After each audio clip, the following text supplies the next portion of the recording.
everybody. I'm going to tell a few jokes. I said this last year, and I want to remind everybody again this year I am Scottish and I am cheap. So I have free rein to tell all of these jokes. And I'm not a professional comedian, so you'll probably figure that out in about 30 seconds. So thank you for inviting me. It doesn't actually say that on the paper, that's off the cuff. Like I said before, I am cheap and I'm Scottish. I think I get the cheapness from my father. He was cheap. He is cheap. Oh, it was cheap. He is cheap. He's tighter than 2 coats of paint. Okay. Oh no. This is going to be a long day. When I was little,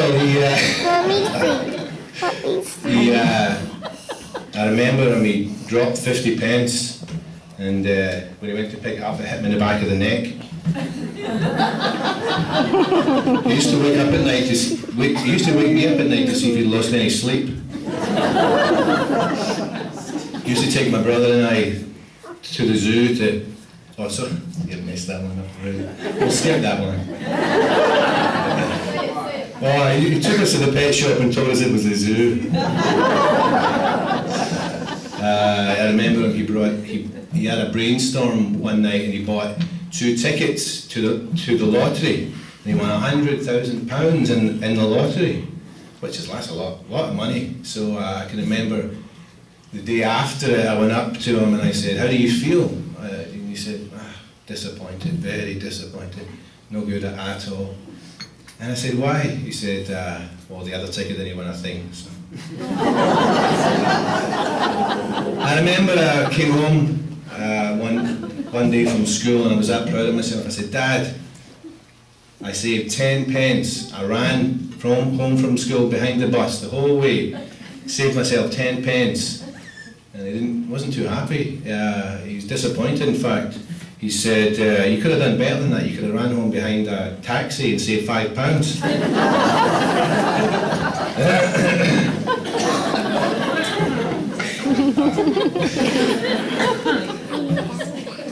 My wife will tell you that I'm cheap. There she is over there. Hello. There she is beside her father, my father-in-law there. I found him up on the roof of my house when I came home from work the other day. He was up on the roof. I think he heard me say the drinks were on the house. So. Threw that one in there, that's not even written. Ad-lib. Yeah, my wife will tell you that I'm cheap. I remember it was our first date and we were out and we came home. We were on the way home and I just remember thinking to myself, God, she's so beautiful. I can hardly keep my eyes on the meter.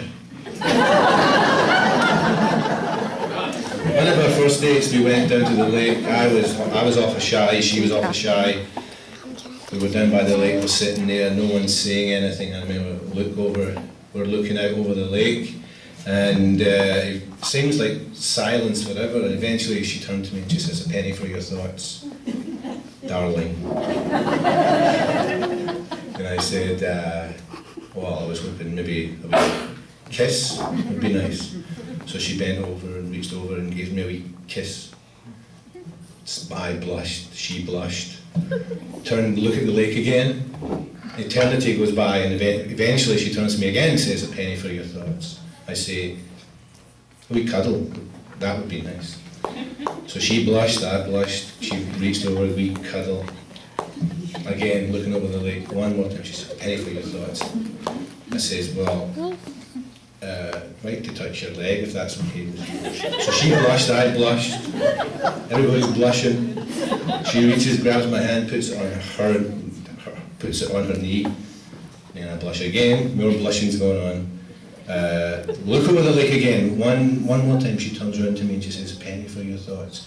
I said, "Well, this time it's a little bit more serious," I said to her, and she gets all flustered and says, "What is it? Tell me, what is it?" I said, "Well, think it's about time he gave me the first 3 pennies. I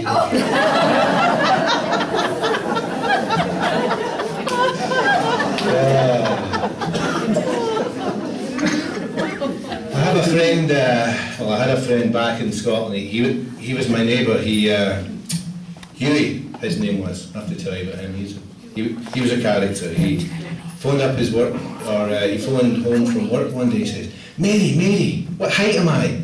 She says, you're 5 foot 10. You're 5 foot 10. And Hughie says, oh, thank goodness for that. And Mary says, why? And Hughie says, well, they're laying off 6 fitters at work here.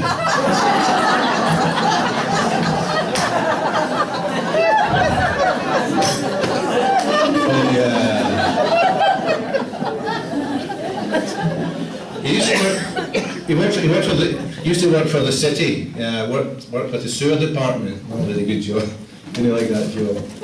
Worked for the sewer department. I remember he was told me that he was working one day. It was awful hot, so he takes off his coat, puts it on the rail, and the coat falls off the rail and right into a sewer, stinky, messy sewer.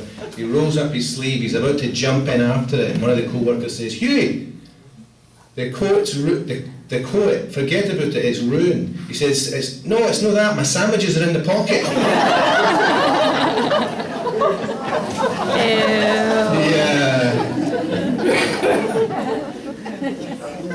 He died eventually.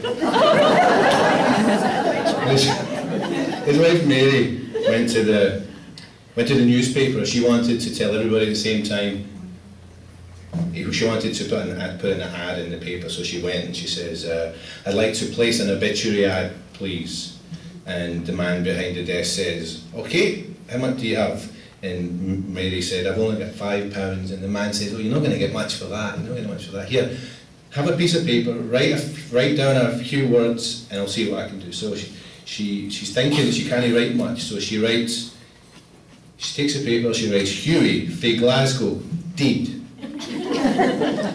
Hands the man the paper. He feels bad because Mary's husband Hughie just died, right? So the guy says, okay, your husband just died, I feel bad for you. Here, a few more words, come on. So she writes back, she takes a piece of paper and she writes more words down, and she hands it back to him. And the man looks at the piece of paper and says, Hughie, fae Glasgow, deed, Ford Escort for sale.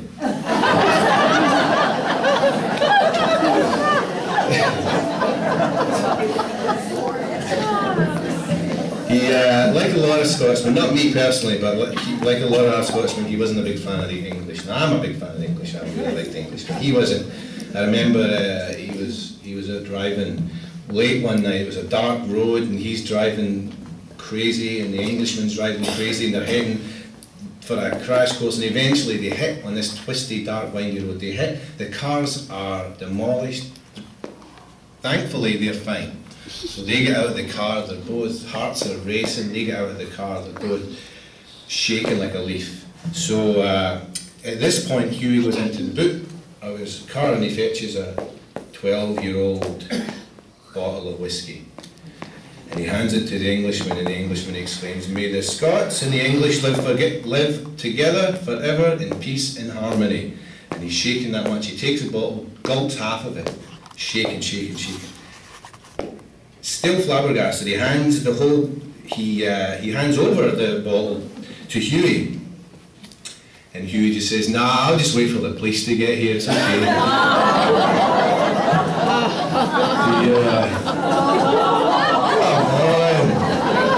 Come on.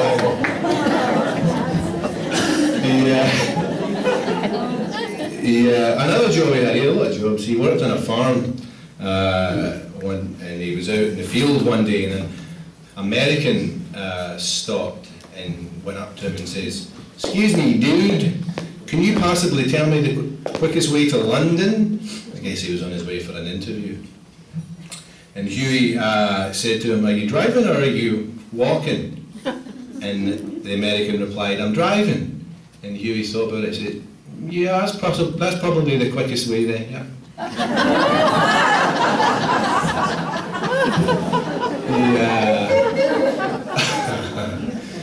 I haven't actually read these myself, so this is the first time I'm hearing them, so forgive me if I'm laughing as well, or not laughing.